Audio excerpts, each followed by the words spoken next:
A battlefield stretches to the horizon, and by the time the morning sun touches it, the humans have already lost. The last survivors are dragged out and executed by the hellish creatures that overran them, their blood spilled across the dirt for sport. Seconds before the final blow lands, a lone warrior appears. He wears no armor. He moves faster than any soldier on that field, and the sword in his hand is sharper than anything the creatures carry. He cuts them down and saves the last man alive. But he is no hero. He kneels beside the grateful soldier only to rob him, stripping every gram of gold from his body.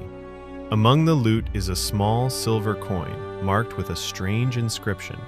The soldier begs him to carry it back to the upper sectors, but the warrior doesn't care. He takes everything, mounts his horse, and rides for a distant town. At the tavern, he finally eats in peace while curious eyes watch him from every corner. Some want what he carries. Others are just afraid to get close. He studies the stolen coin and senses a magic in it he doesn't recognize. His meal doesn't last. A three-headed creature stalks in and demands the talisman back, or he'll pay for keeping it. He answers by smashing a chair across its faces and dragging the fight into the street. His first swing tells him everything is about to go wrong. The monster's skin is hard as stone, and his prized sword shatters against it. He drives a broken shard into one of the three heads, killing it, and buys himself just enough time to run. The creature roars after him that every beast of the underworld will hunt him until the talisman is returned. He tries to be rid of it. He hurls the coin as far as he can throw, but no matter the distance, it always reappears in his pocket. Their fates are bound now, and he needs answers. He finds them at a witch's hut, where advice comes at a price. The talisman, she tells him, is one of the three relics of creation. It fuses with the soul of whoever holds it, and the bond breaks only when the bearer dies. To sever it any other way, he must travel to the very edge of the known map, into lands that kill lesser men. The road there leads him into a fog-choked cave crawling with sandworms that devour anything foolish enough to wander in. Inside a chest, he finds a dwarf demon named Dudav, pleading for his life. Stalker frees him, and just like that, he has a companion. At least until the debt is paid. Dudav recognizes the language on the coin as Mortian, a dead and powerful tongue he can't read himself, though his old master could. Before they get far, riders appear, drawn by the talisman itself, led by a commander named Jotak. Stalker knew him once.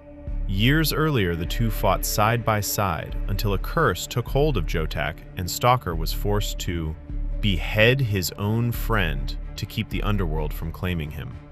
Now that friend rides against him, alive and changed. For the sake of what they were, Jotak grants a fair duel and tosses him a blade. Stalker barely wins, cutting Jotak down and slipping away into the dark. That night, Dudav warns him what's really at stake. If the demon lord Necro is behind this, the talisman can never fall into their hands, or it will mean the end of the world. The trail to answers runs through the tomb of Dudav's old master, where Necro's priests are already at work, turning corpses into an army. A young thief named Vane is watching them too, and she throws in with the group, slipping inside alongside Dudav to steal the master's books while Stalker holds the guards at bay. They escape with the one manuscript that matters, but the dangers only sharpen. A golem of solid rock, armed with a beam of light, comes hunting the talisman, and no blade can scratch it, until Stalker spots the seal carved into its body. He tears it free, exposes the heart beneath, and shatters it. Meanwhile, Necro's priests rebuild the fallen Jotak into something barely human, wired with weapons and sent back to finish the job. The one edge Stalker gains is the talisman itself, which he learns glows whenever danger draws near. After 6 days bent over the runes, Dudav finally reads the coin's secret. It is a prophecy. The talisman is more than power. It is a compass pointing to the light of Talon, the most powerful weapon ever forged, able to rule the world or shield it from evil. And Dudov offers him a choice. He can break the bond and set Stalker free, but they will lose the only guide to that weapon. Stalker chooses his freedom. He should have known better. By morning, Vayne has vanished with the amulet, and thieves ring their camp, led by a woman named Grenell, who is Vayne's own mother. It was a trap from the start, sprung the instant Stalker broke the bond and lowered his guard. Vayne takes the guild's mark and becomes one of them, and Stalker is marked for death. But as Grenell savors her victory, Dudov murmurs to the earth, and the buried dead rise, giant and merciless, tearing the camp to pieces. Grenell falls to the very monsters she summoned into range. Stalker snatches the talisman back, and Dudov lifts a flute to his lips, playing a song that lulls the creatures back to their graves. Subscribe to the channel before watching ahead. The talisman leads him at last to Prince Baldur, the one man who can summon the light of Talon. Stalker hands it over, and the prince rewards him with an order for his execution. Before the blade can fall, demons storm the hall, and the war erupts again. Jotak returns stronger than ever, the power of the underworld coiled in a cursed hand, and he buries it in Stalker's body. Vayne appears and saves him, buying just enough time for Stalker to reach his sword, but Jotak is beyond them both now.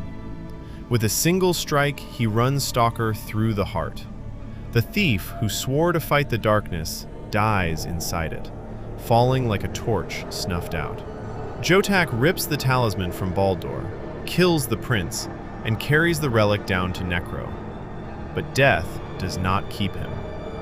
In the swamp, ancient creatures find his broken body and drag it deep into their lair, where their magic runs strongest. They rebuild his ruined heart with the raw power of nature and pull him back into the world, harder to kill and stronger than he has ever been. He returns just as Dudov and Vayne are hauled before Necro himself, the demon lord who has been pulling every thread.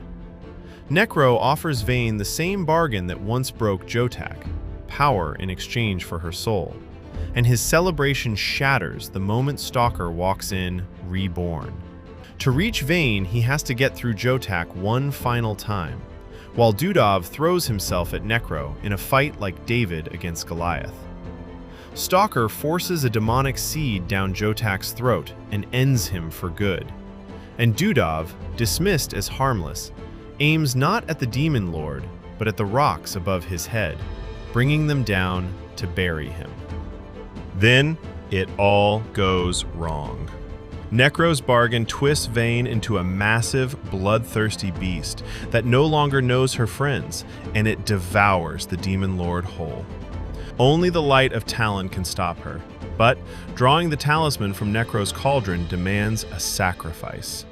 Stalker plunges his hand into it anyway, and what he pulls free isn't the coin at all. It is the holy sword, forged to destroy evil itself. One strike frees Vayne from the beast, and she survives the fall.